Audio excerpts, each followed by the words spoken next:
Hello, LegendAqua here to look at Idola Phantasy Saga Global.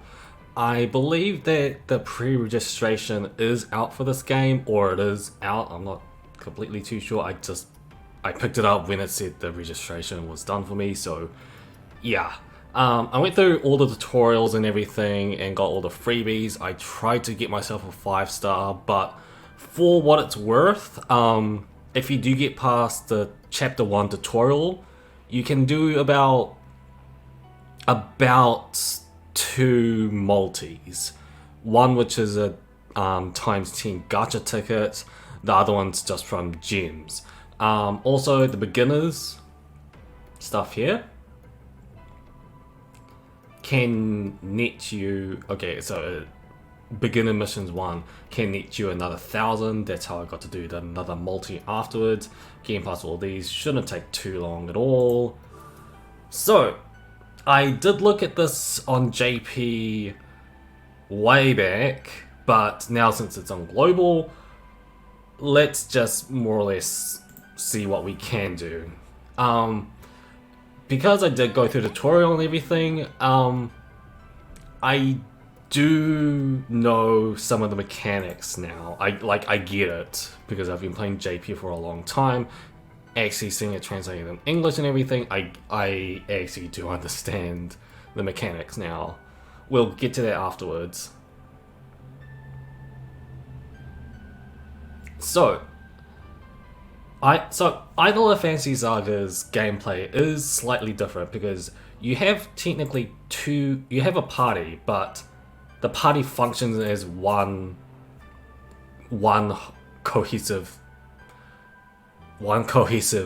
party. I can't explain it, but like there's law versions and then there's chaos versions. They are also neutral, in which they can go into either one of them. And there's also the entire elemental weaknesses. But then I'll be going into the gameplay section with these, but just do remember that if you can't find your character some parts, like at some time, that's because they may be chaos characters or they may be law characters, so it might be hidden if you're wanting to switch it up. You could just do auto setup. That's how I usually do it, even for my JP account and everything. There's also obviously filters towards everything, so that's fine. So next up would be symbols. So think of symbols as both like weapon equipments a la 7 Deadly Sins, where you just equip it to your character, they get enhanced. But symbols are pretty much your craft essences. So yeah, so see here. Those are your weapons. You can disassemble them for other symbols and create more stuff. Yep, you can create them through the disassembled parts. Yeah, see? Create symbol shards and create a symbol, which in this case, symbol or souls. Souls is exactly what you think they are. As I said, in which there are craft essences, in which the craft essences can also get leveled up, and also you can add other effects towards them. So it's slightly different from craft essences. So see, at next turn after defeating a fire enemy, increase self-attack by 16% once per quest. Yeah. Man, on JP I've got tons of weapons and souls. And sell them as well. Idol Mag. Yeah, so that's going to be at chapter 2, episode 9. I think... Oh, what was there on JP? That was something like... It had something to do with the weapons. Like, enhancing the weapons even further. I think it was something like that. I can't quite remember.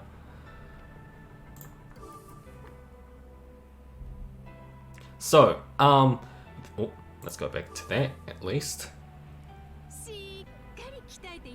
So, there is a bit of a difference with the character system in this as well. And this is something I actually know a lot about. So, perform Destiny Divergence evolutions on a character at the max affinity level. Destiny Divergence unlocks after clear the last side story will perform based on. So, you can give the you can give the choice on what character divergence you want them, whether to be law or chaos. Obviously, this will affect your party formation as well. So I don't have anybody, but let's just say I take Sasha's, and I can't do it. Okay, so if I took Sasha, and once her affinity is all the way up, you can give her to. You can either keep her at law or change her to chaos, and her appearance changes. Her stats also change as well. I'm not too sure whether her abilities change, but I think her abilities. I think at some point units do get different abilities depending on their law or chaos versions as well. But just keep that in mind that I'm not too sure. I think they will. Later units definitely do, but I'm not too sure about 3 stars. So let's go in order. I won't go into shops because shops is exactly what you think. It's, you know, money, actual money kind of situations. But gacha is what you expect. But from playing JP a long time, currently this is a global release, so don't expect free 5 stars. They will give out free stuff, as I said, times 10 free gacha tickets, which I do have right now. But later down the line, they'll bring up step up guarantee, banners, and double ups through PvP.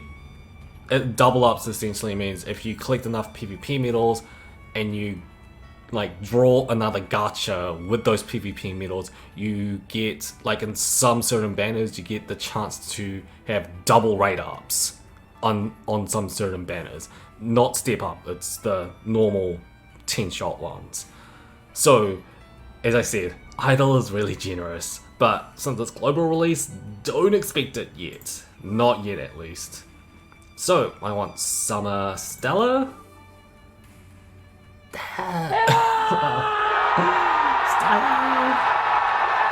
So, let's go for it. I think I believe on JP, Summer Stella was actually my first 5-star as well. Stella, show your face, open your eyes. Okay. There's gonna be either a weapon or a soul. Or a symbol. Remember, if she opens her eyes, that means it's a 5-star. It's a 5-star character. If it isn't, it's probably... yeah. It's a soul symbol or weapon.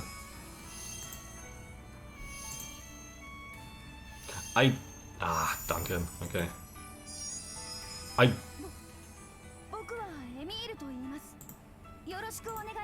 I do believe that once the like there's a beginners and release login campaign that I do think we get like a 4-star plus ticket. Like it's a 4-star guaranteed. So yeah, that's kind of why I'm not rerolling at the start.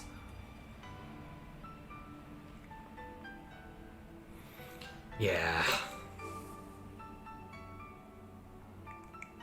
Daily achievements are a thing.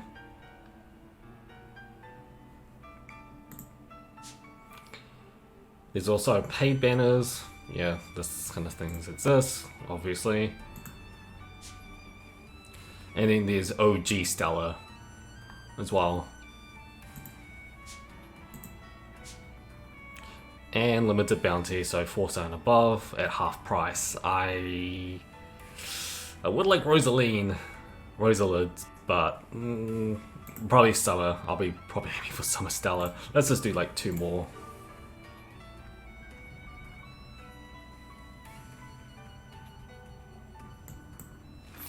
Oh, please.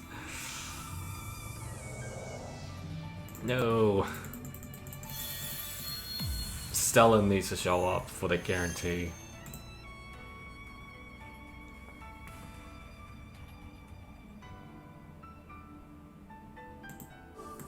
One more.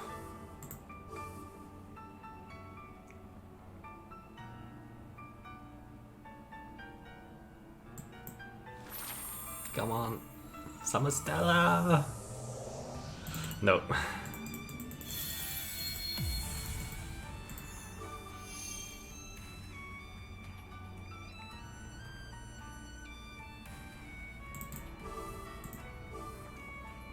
Alright.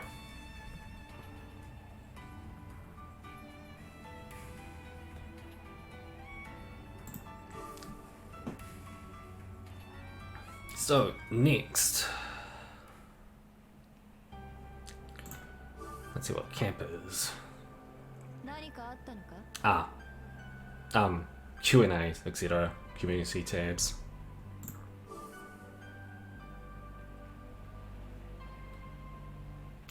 Brigade.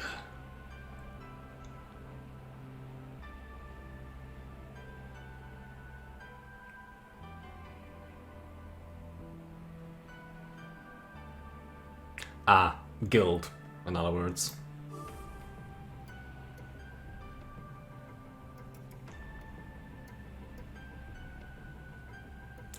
Alright, so there is arena, there's limited quests as well. Idola battles, which I don't actually know. I believe there might be raids.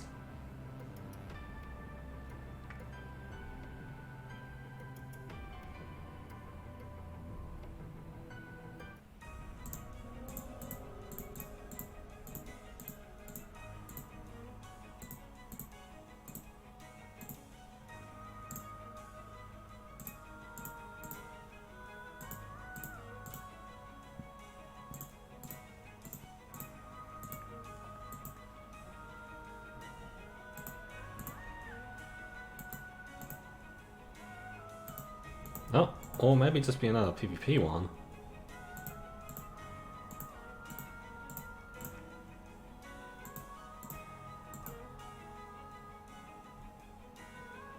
Oh. Yeah, it's raids. I'm right.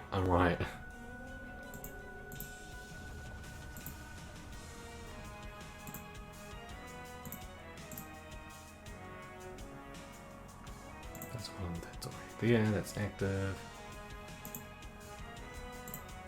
Higher stage, stronger Idola. And then rookie. Right, a level, stronger Idola, you can refer to. Alright. You can only challenge idols, but also transform into idols instead of challenge. Let's give it a try. Idolize now. Alright. This is probably the other big thing about Idola Phantasy Saga.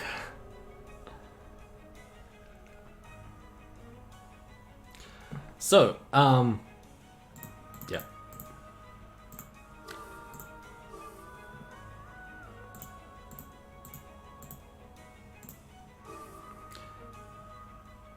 Yeah, we can go into big mecha mode. Select it will transform into. Let's use some idolize this time. Alright. So, yeah, we're going full, Sentai. In other words, all your party members turns into this.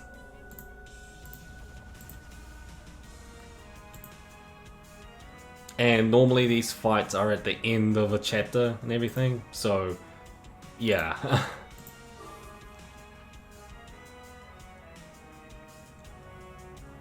So that's what raids are, okay. I think I've done it once, but I just don't know, I just didn't realize what it was. So there were challenges. What you have to do is check on your idols, time to time, and collect your rewards. Oh, I see. Oh, right. Ah, that's an idol feature. I see.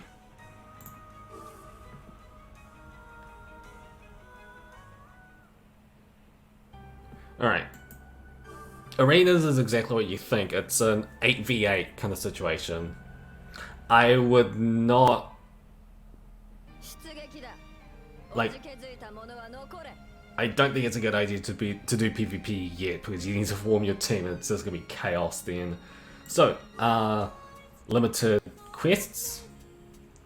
So this would be for Summer Stello, Summer Windus, Summer Furama, if you want to get that. Since I don't have it at the moment, there's no point. Daily quests. So books are pretty much your leveling for characters. For weapons and souls, it's other weapons and souls can level them up. But books exclusively are for characters. Oh, I wasn't meant to do that.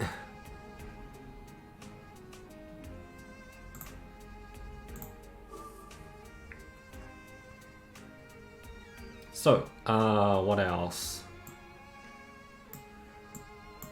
So green books, gold, similar to Fate Grand Order. Later down the line, they're going to have affinity dungeons that I think that resets every month, I believe. Or if you've got enough stamina, you can replay those things again, which they will give out through logging campaigns. So because affinity, like leveling your affinity for characters to max is very hard, because those are also used for getting more star jewels later down the line. It's a good way to farm them, actually, because the way I found out. But there will be an affinity dungeon later down the line that you can just farm affinity for your favorite characters and change lore and chaos. Finally, I should say would be, does lore and chaos stick? Early on, it does stick, which is why, for me on JP at least, I kept my characters on neutral the entire way through. So I didn't change any of the characters to lore or chaos, but JP will change that, in which you can just freely switch between whichever one. Just don't do their final side quest for their character affinity, otherwise I think it will stick afterwards, in which you'll need more copies of the same characters. Yeah, it's a little bit complicated how I'm saying it, but if you want to keep your characters neutral, do it. I don't think it changes anything, because global may give the fix towards you can switch between lore and chaos however times you want, and that's fine. We'll see. So, I think we should see what gameplay is last. Alright. No battles.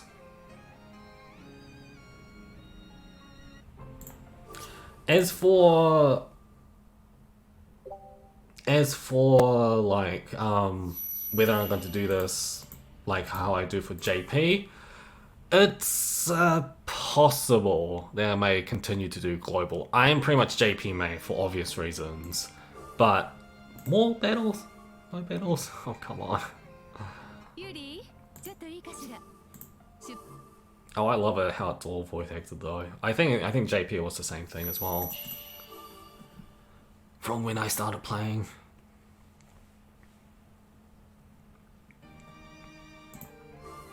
Oh, really?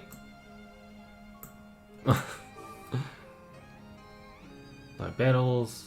Weapon symbols and soul symbols. Oh, I've already talked about this before.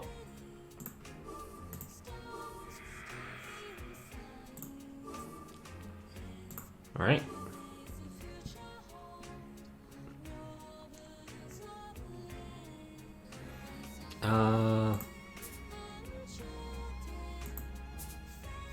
Yeah, no, Zola's on my... Yeah, that should be fine.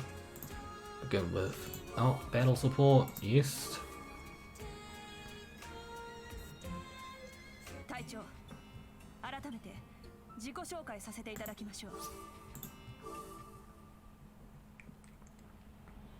So, battle or the gameplay is like, I think I said this on my JP account when I did my JP first look. It's pretty much a more complicated version of Fate Grand Order. I'm not gonna lie, with all the elemental weaknesses and everything, which is pretty much like classes in a ways, but it's a little bit more complicated. So I'll just put this out of order for now. So essentially, you can... So there's skills, and right now most of my skills down there are on cooldown, so just leave it at that. So I'll just start.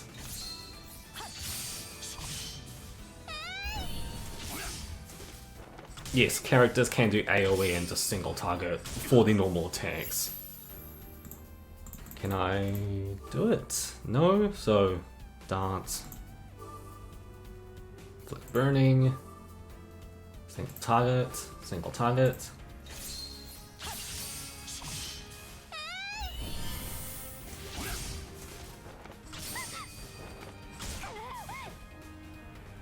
Okay. Yeah, so my souls is actually getting to work now, and I've got more chances to do other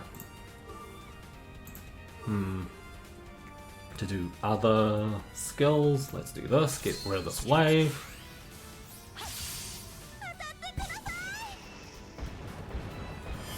So, oh, I did get rid of the wave. Okay, so hopefully no one attack. So, this is something that I've actually, going through the tutorial, I finally realized what these mean. So you see the 10 on the fire thing there? That means my elemental value towards fire characters, like generally they went up. Like I got boosted stats towards fire type characters. Obviously to wind I only got 2 counts, water 3, and earth 4. There's gonna be also 2 other elements coming in later. Anyways, so if I did this, which is also fire, and then just let this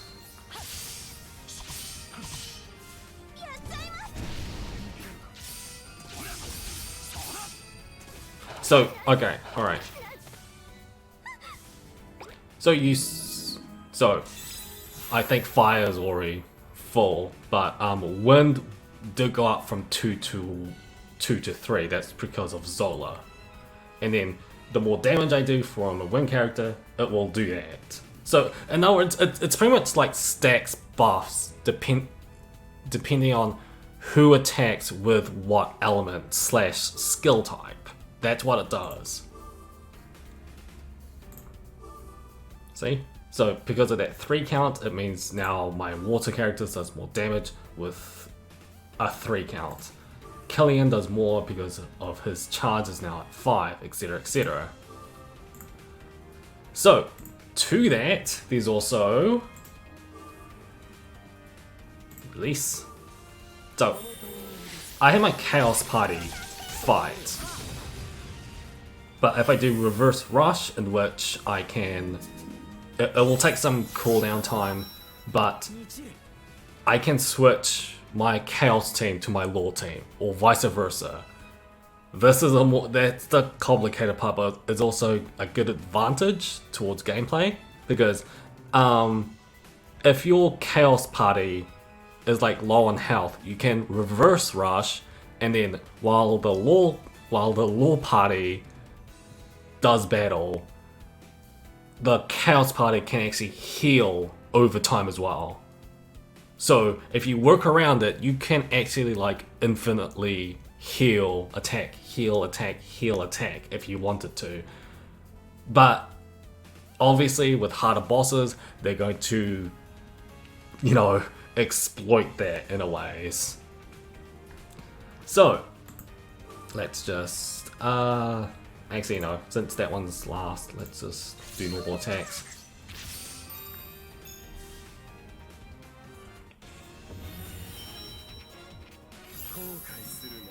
Oh, Oh, yes I can. Alright.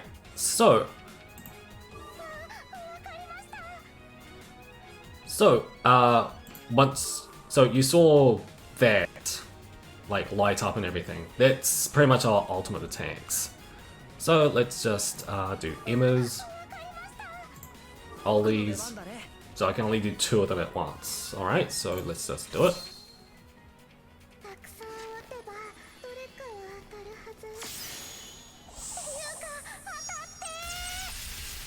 Fake Grand Order like.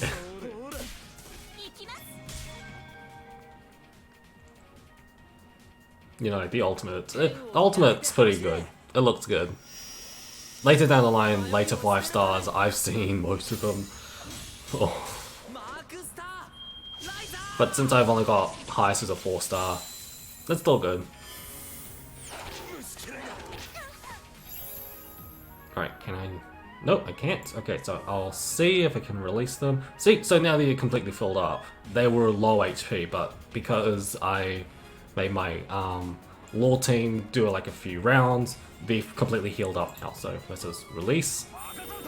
So it's all about a bit of timing as well as getting enough of the elemental boost that you need so you can dish out like the most in reverse rust. Because reverse rust, since it's a combination attack, you can deal a lot of damage. So working around that is pretty much one of the core aspects of the gameplay.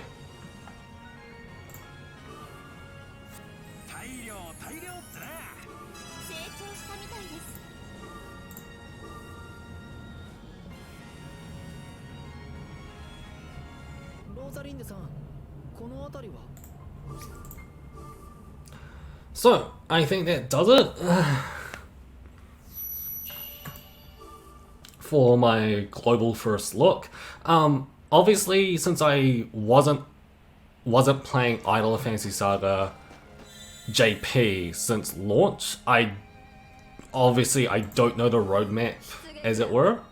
But if global follows JP to the dot, it's still gonna be, it's like for global, as of right now, it's gonna have some beginners stumbles here and there, much like JP did. Because JP, as I said, the Lore and Chaos versions didn't do it. And heck, even on JP, when I first looked at it, it wasn't as favorable as I remembered. But as I carried on playing, got used to the characters and the gameplay, I just thought, it was one, how can I explain it? It's like one of those games that you just put it to the side. If you are, however, a huge fan of Idola Phantasy Saga, there will be characters later down the line that is, well, really popular that you want to get. Heck, even with Global's release right now, they've got Rosalind, which in itself, she's a pretty popular character as well. Again for me though, the game for global release, it's as expected, to be honest. I may, much like Idola Phantasy Saga JP, play this just on the side. This is a side game for me. This may be a main game for others, but this is a side game for me. And I don't think there's any way in which I'll say that I'll like main global, because my JP account is actually it's better, to say the least. It's much better in terms of power and level and everything. I've done so much over on JP. But yeah, global release, it's fine. It's actually fine, all honesties. What it needs is, if it follows JP to the letter down the line, definitely I see some traction here and there for like huge Idola fans. But yeah, global release, it's fine. It's fine. Nothing, like, it's just fine, is all I'm gonna say. Okay, so I hope you enjoyed my global release look on Idola Phantasy Saga, and comment below if you got any questions about Idola Phantasy Saga. And I think I'll leave it there. With that, LA out.